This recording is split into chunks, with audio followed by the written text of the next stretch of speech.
How Eamon Met Kaidan, Chapter 7, Abandoned Prison, Eastmarch. Tuardas, 23rd of Evening Star, in the 201st year of the Fourth Era. Kaidan. May I touch you? Kaidan rolled his eyes and chastised himself.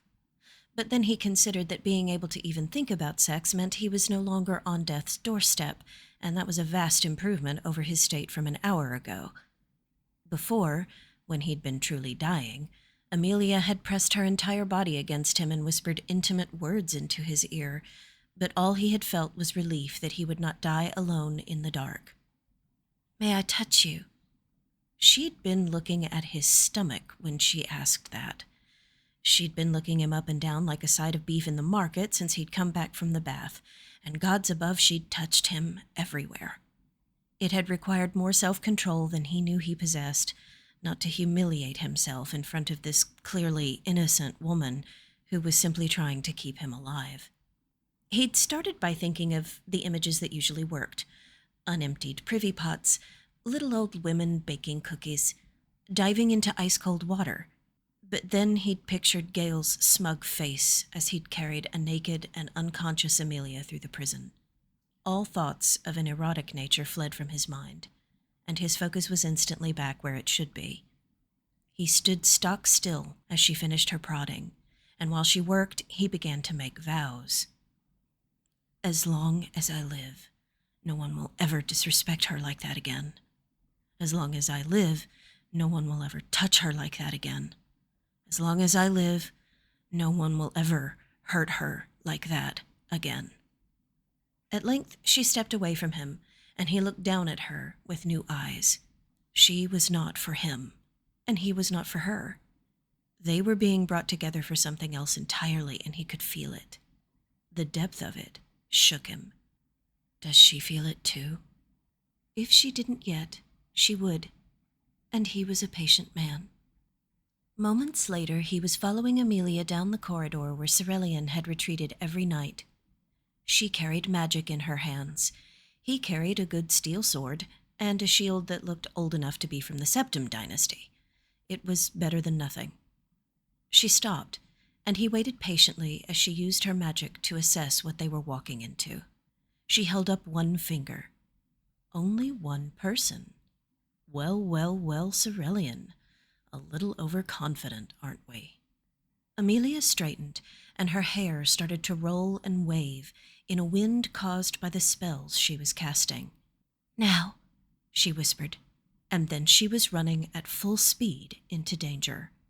She disappeared through the doorway in front of him, and he heard the sound of howling wind and an otherworldly resonant snap before Cerulean began screaming. The Altmer bastard ran out of the door as if possessed, screaming in terror and sprinting away from Amelia right into Kaidan's path. Kaidan raised his shield and bashed the elf in his face. That force would have knocked down a man twice Cerulean's size, but Amelia's magic was fueling him with the adrenaline of fear. Blood poured from his broken nose and from his forehead where the shield had split the skin. But still he tried to run. Kaidan undercut with his sword, impaling the insensible elf through the gut. Kaidan looked him in the eye and said softly, "Oh, Cerulean, what a shame. You're spilling divine blood all over the floor." Kaidan lifted his foot to the Altmer's chest and used it for leverage to pull out his sword. No longer able to run, Cerulean dropped to the floor in a crumpled heap. Kaidan looked up to see Amelia standing a few feet away, looking down at the limp elf on the stones. With a flick of her wrists, two massive shards of ice flew at Cerulean like daggers. She closed her palms and took a deep breath. The calm that settled over her was almost disturbing. "He's dead now," she said. "Come on, we still need to find your sword." They sifted through the cupboards and crates in the room where they'd found Cerulean. There were actually 2 rooms behind that door. One was clearly used as a bedchamber, and the other was full of stored supplies in boxes, shelves, and trunks. Amelia found a trunk containing the clothes she'd been wearing when they took her, and she excused herself for privacy to put them on. Kaidan's search of the bedroom uncovered a fat coin purse from the writing desk, 3 stamina potions from the nightstand. Oh, Cerulean, you naughty elf. And some linen clothing out of a rickety wardrobe in the corner. "I've found fuck all in here, Amelia. Are you almost done in there?" "I think I found something, Kaidan," she called out, and he entered the room to join her. She was wearing a fine boiled woolen robe that came down to just above her knees. It was covered with silk embroidery in swirling, hypnotic patterns, and it had clearly been tailored just for her. Under the robes, she wore buttery soft calfskin trousers dyed a dark brown and shoes of the same material. If the fine clothing was too subtle, the heavily jeweled amulet around her neck announced that she came from money, and on her head she wore a band of intricately worked gold around a mesmerizing gem he couldn't identify. She had pulled her hair up into an elegant knot held in place by polished shell combs, and she looked so regal and lovely that Kaidan forgot why he'd come into the room. "Is this your sword?" She held out the blade in both hands, and he ran his fingers over it reverently. His eyes caressed the familiar engraving, symbols he knew by heart but could not read. It was indeed his sword. He nodded slowly and took it. "Thank you," he said, and holding the grip in his hand brought him back to the present. "Are you finished in here? Are you ready to go?" "Not yet. There are 2 more trunks I haven't opened. I'm still hoping we'll find my cloak and gloves. It is winter, after all, and I'm no Nord. I don't want to make it out of here just to die from exposure on the road." "I won't let that happen," Kaidan said, "but we'll look through the trunks all the same. I have another dresser to go through in the other room as well. If there's anything worth taking, we'll find it." Amelia called after him. "You're half naked, Kaidan, and you aren't a Nord either. We can't leave until we find something warm enough for you." She wasn't wrong. Kaidan pulled open the dresser drawers and found a fur-lined hood, a pair of gloves that were too small for his hands, and a thin shirt that wouldn't be of much use in the cold, but it was big enough to fit him, and anything was better than nothing. "Kaidan, you're not going to believe this," Amelia called. "Did you find your cloak, then?" "Yes, but I found something else, too." "What is it?" "Come see for yourself. There's a whole set of armor in here, and I think it's even big enough for you." Kaidan walked into the room where Amelia stood cradling a pile of fur and brocade in one arm, while she pointed to an open trunk with the other. He bent over to pick up his own fur-lined leather cloak from the top of the pile and gasped at the treasure underneath.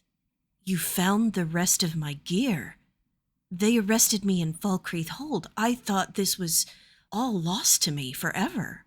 Amelia bounced up and down with excitement. "I'll give you some privacy to change." He emerged fully dressed a few minutes later, and he walked to stand in front of Amelia. Gently taking her shoulders, he said, "Listen, I owe you my life, and I'm not a man who's comfortable being in debt. If you have need of me, I'll be glad to fight alongside you until that debt is repaid." She looked at him in bewilderment. "Kaidan, I'd be happy to have you travel with me, but you owe me nothing." He shook his head. "I disagree." "How about we get out of here first? We need to figure out where we are, what day it is, and find some real food. After that, if you still want to come with me, you will be most welcome." Kaidan nodded. "Fair enough, Amelia. I am your sword and your shield." She looked unsure of what to say, and then she turned toward the corridor and started walking. "All right, my sword and shield. Let's go." They found 2 more guards in the prison. One was sleeping, and Kaidan cut his head clean off with one blow. He did it so fast that the guard didn't even wake up. The second was seated at a watch station near the entrance. Amelia sent him running in terror, only putting a dagger of ice through his eye when he came straight for them, screaming like a man possessed. He slumped down against the stone wall as if he'd simply fallen asleep there. 4 people, Kaidan. They left us here with only 4 people in the entire prison to guard us. Something big must have happened. Where did they all go?" "I don't know," he said. "They sent the men who... Well, I heard them say that some of the guards were being transferred to another prison like this one in the rift. That was the day everyone seemed to just disappear." "How many do you suppose there were before that?"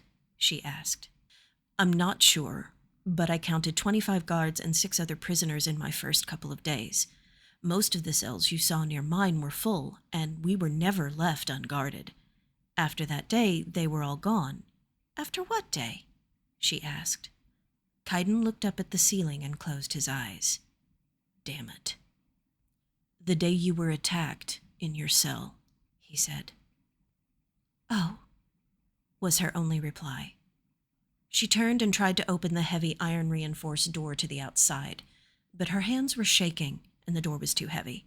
It wouldn't budge, and Kaidan could see that she was starting to spiral. "Breathe, lass," he said, and then he gently moved her aside to shoulder the door open. They were greeted by a pitch-black sky and frigid wind that smelled of dried leaves and snow. Fresh air had never felt so good. The roaring of the river just outside reminded Kaidan of the perilous location they were in. The memory of the 2 guards who fell to their death on his arrival, and in broad daylight, made him cautious. "Do you know any spells to give us light by?" he asked. Amelia frowned a little before saying, "I do, but I'm not very good at them. I'll try my best." She spoke some words that he didn't understand and opened her palm to a puff of bright blue light that almost immediately flickered out. She cursed and tried again, this time producing a flame. It wasn't very bright, but it illuminated the area just in front of them, which was all they needed. The pair carefully picked their way across the rushing river, with their cloaks held high above Kaidan's head to keep them dry. Kaidan held tightly to Amelia's arm with his free hand, and she held the flame aloft for him so that he could pick the best footholds among the rocks.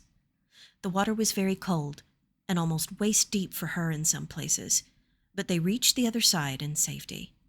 The road stretched out in front of them, and they took a moment to put their heavy cloaks back on and soak in the realization that they had done it. They were free. "Do you know where we are?" Amelia asked. He looked down at her and nodded. "Eastmarch. We're in Eastmarch, just southwest of Windhelm." "Windhelm," she repeated. "Well then, I guess we better start walking." After they'd been walking in silence for a few minutes, Kaidan turned around and was satisfied to see that the prison was no longer in view. The sky was changing from black into gray, and he knew the sun would soon make its appearance. "It'll be morning soon," he said, and he reached for Amelia's hand.